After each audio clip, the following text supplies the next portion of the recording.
Bismillahirrahmanirrahim. Assalamualaikum warahmatullahi wabarakatuh. Kita masih bersama channel YouTube SMA Negeri 1 Praia. Sekarang kita akan belajar tentang geografi bersama saya, Supriyanto SPD. Sebelumnya, kalian sudah belajar tentang dasar-dasar kebudayaan, yaitu unsur-unsur kebudayaan, pengertian kebudayaan, dan bentuk kebudayaan. Kemudian, sudah saya berikan tugas mandiri juga kalian untuk mengerjakan tugas tentang persebaran kebudayaan di Indonesia. Nah, sekarang kita akan masuk materi berikutnya. Materi hari ini kita masih membahas tentang kebudayaan, yaitu 3 materi berikutnya dari 2 materi sebelumnya. Ya, untuk hari ini kita akan membahas tentang pembentukan kebudayaan nasional, kemudian pelestarian dan pemanfaatan produk kebudayaan dalam bidang ekonomi dan pariwisata. Kemudian kita juga akan membahas tentang kebudayaan Indonesia sebagai bagian dari masyarakat global. Dalam membahas tentang kebudayaan nasional, kita akan menjawab 3 pertanyaan. 3 pertanyaan bisa kalian lihat di samping. Yang pertama yaitu apa itu budaya nasional? Kemudian apa saja yang termasuk budaya nasional, dan apakah perbedaan antara kebudayaan nasional dan kebudayaan daerah atau kebudayaan lokal? Apa itu budaya nasional? Banyak versi yang menjelaskan tentang pengertian kebudayaan nasional. Saya ambil aja salah satu versi tentang pengertian kebudayaan nasional, yang pada intinya kebudayaan nasional itu adalah seluruh kebudayaan yang berada di negara Republik Indonesia yang menjadi kebanggaan orang Indonesia. Kemudian, seperti apakah kebudayaan nasional itu? Menurut Ben Anderson, kebudayaan nasional itu dimulai dari sikap nasionalisme. Sedangkan sikap nasionalisme itu adalah sesuatu yang masih dalam bayangan, masih belum bisa diungkapkan dalam kenyataan. Jadi, sama dengan nasionalisme, kebudayaan nasional sendiri seakan-akan saat ini masih dalam konsep yang tidak bisa dideskripsikan secara khusus. Konsep kebudayaan nasional sendiri sebenarnya sudah dicetuskan sejak awal kemerdekaan Indonesia. Menurut Sultan Takdir Ali Syahbana yang mengatakan bahwa kebudayaan nasional merupakan kebudayaan yang universal, yaitu kebudayaan yang menyeluruh. Berarti bisa diartikan bahwa seluruh kebudayaan yang ada di Indonesia, baik itu kebudayaan lokal maupun kebudayaan yang ada di daerah-daerah di Indonesia, bisa dikatakan sebagai kebudayaan nasional. Kita lihat lagi pernyataan dari Purwacaraka yang mengatakan bahwa kebudayaan nasional itu berakar dari kebudayaan yang ada di Indonesia sendiri, yaitu kebudayaan daerah. Kalau dikaitkan dengan pernyataannya Ki Hajar Dewantara yang mengatakan bahwa kebudayaan nasional Indonesia adalah puncak dari kebudayaan daerah. Oleh karena itu, bisa kita simpulkan bahwa kebudayaan nasional sendiri itu adalah kebudayaan daerah atau kebudayaan lokal yang ada di Indonesia. Ketika kita berbicara lingkup internasional, maka kebudayaan daerah itu bisa dikatakan sebagai kebudayaan nasional. Jadi secara teori, kebudayaan nasional itu hanya sebuah wadah saja, hanya membungkus keberagaman yang ada di Indonesia. Makanya kalau dikaitkan dengan nasionalisme yang memiliki slogan Bhinneka Tunggal Ika, begitu pula dengan kebudayaan. Kebudayaan nasional juga terbungkus dengan konsep Bhinneka Tunggal Ika, yaitu tidak menyamakan, tetapi hanya membungkus saja. Membungkus seluruh kebudayaan yang ada di Indonesia menjadi satu konsep, bukan konsep baru, tapi menjadi sebuah konsep yang dikenal dengan kebudayaan nasional. 2 pertanyaan yang tadi kita sampaikan di awal itu sudah kita jawab. Sekarang tinggal kita menjawab 1 pertanyaan lagi, yaitu apakah perbedaan dari kebudayaan nasional dengan budaya daerah? Sebenarnya perbedaan antara kebudayaan nasional dan kebudayaan daerah itu hanya lingkup pembicaraannya saja. Kalau kita berbicara di lingkup satu negara, maka masih bisa dikatakan kita berbicara dengan budaya daerah masing-masing. Tetapi ketika budaya daerah itu kita bicarakan di luar Indonesia, ketika bertemu dengan negara lain, maka budaya daerah itu bisa dikatakan sebagai budaya nasional karena menjadi kebanggaan bangsa Indonesia. Yang berikutnya kita akan membahas tentang pelestarian dan pemanfaatan produk kebudayaan dalam bidang ekonomi kreatif dan pariwisata. Ada 3 istilah yang akan kita bahas, walaupun hanya kita bahas sekilas, yaitu tentang geoekonomi, ekonomi kreatif, dan pariwisata. Saat ini ada istilah yang berkembang yang lagi ngetren di kalangan peneliti, yaitu tentang geoekonomi dan geopolitik. Yang kita bahas adalah geoekonomi. Geoekonomi itu adalah kondisi geografis Indonesia yang dapat mendukung pembangunan di sektor ekonomi di Indonesia. Jadi seluruh kondisi geografis. Kondisi geografis itu bukan hanya kondisi fisik saja.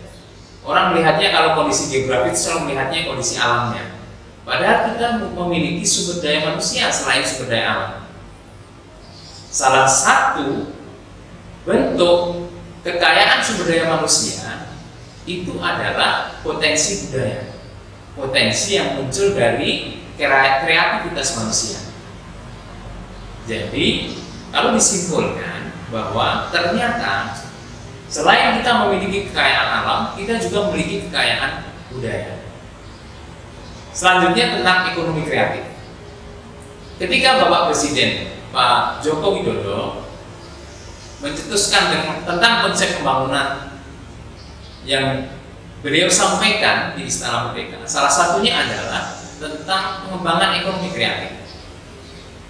Apa itu ekonomi kreatif? Ekonomi kreatif intinya adalah sebuah konsep ekonomi yang mengintensifkan informasi dan kreativitas dengan mengandalkan ide dan pengetahuan dari sumber daya manusia. Jadi bagaimana kita mengembangkan ide? Padahal kita tahu bahwa pengembangan ide itu adalah salah satu bentuk kebudayaan. Jadi ide itu adalah bentuk kebudayaan yang pertama. Jadi dalam hal ini ekonomi kreatif itu adalah bentuk bagaimana mengembangkan budaya baru atau mengambil potensi budaya baru kemudian bisa dijual atau diuangkan. Kalau di istilah mudahnya diuangkan. Oke, kemudian pariwisata. Sektor pariwisata itu tujuan negara adalah bagaimana menarik wisatawan sebanyak mungkin agar masuk ke Indonesia. Kita akan bahas satu persatu. Yang pertama tentang kekayaan budaya Indonesia, atau budaya itu merupakan bagian dari geoekonomi Indonesia. Seperti apa kekayaan budaya Indonesia? Ini saya memberikan beberapa contoh nyata bahwa kita memiliki jutaan kekayaan budaya di Indonesia. Yang pertama kita lihat berapa suku bangsa di Indonesia, etnik yang ada di Indonesia. Menurut data BPS tahun 2010, di Indonesia itu ada 1.340 etnik yang tergabung dalam 300 kelompok etnik.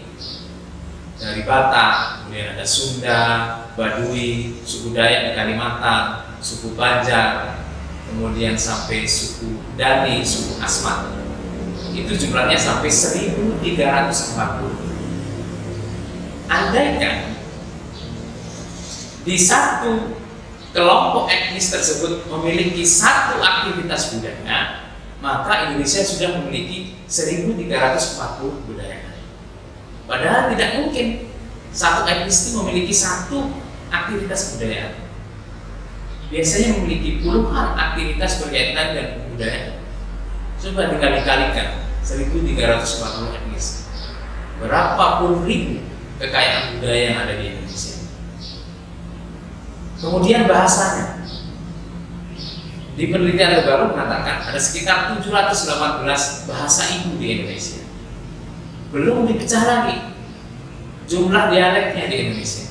Di setiap bahasa terpecah lagi menjadi beberapa dialek. berapa ribu bahasa yang ada di Indonesia. Belum lagi tingkatan-tingkatan bahasa. Seperti di Jawa, ada Ngoko, ada Kromo, ada Kromo Hinggit, yang ketiganya itu masih berada di lingkup bahasa Jawa. Belum bahasa-bahasa yang lain. Contoh lain, pernah seorang pelancong datang ke Indonesia. Dia mengatakan, dia seorang pelancong yang sering keliling dunia. Dia mengatakan bahwa ada satu hal yang tidak ada di negara lain, dan itu hanya ada di Indonesia. Dia mengatakan orang Indonesia itu murah senyum. Jadi setiap ketemu, kenal atau tidak kenal, pasti senyum. Itu yang tidak ada di negara lain, dia katakan. Nah ternyata senyum saja bisa menyebabkan wisatawan senang ke Indonesia. Dalam artian bahwa senyum saja bisa dijual. Ramah atau murah senyum itu adalah bagian dari budaya orang Indonesia. Kemudian makanannya. Kalau kita lihat ada makanan yang bumbunya sangat kompleks, sangat banyak rempah-rempah, sampai yang hanya dibakar. Itu semuanya ada di Indonesia. Dan kita tahu bahwa makanan itu adalah salah satu unsur kebudayaan yang ada di Indonesia. Kemudian adat istiadat, upacara adat misalnya. Upacara adat dari kelahiran, dari anak mau jalan, dari anak mau menikah, dari pernikahan, sampai orang meninggal di Indonesia, semuanya diadakan upacara. Dan itu merupakan contoh kekayaan budaya. Contohnya misalnya Rabu Solo, ada mak nenek di Toraja, ada ngaben di Bali. Kemudian ada selain contoh-contoh upacara kematian atau kebudayaan yang berkaitan dengan aktivitas manusia yang lain, contohnya misalnya ada irigasi. Sistem irigasi di Bali itu tidak dimiliki oleh daerah lain, bahkan di negara lain yang kita kenal dengan sistem subak, dan itu hanya ada di Indonesia, dan itu merupakan potensi wisata.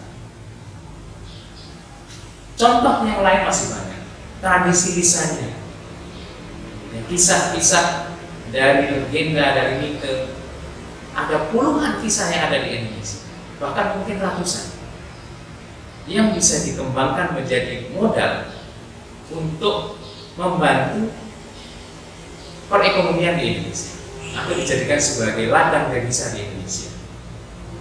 Coba kalian perhatikan, ada infografis di samping, yaitu infografis tentang 10 kabupaten kota yang mencari untung dari pelancong atau mencari keuntungan dari kedatangan wisatawan.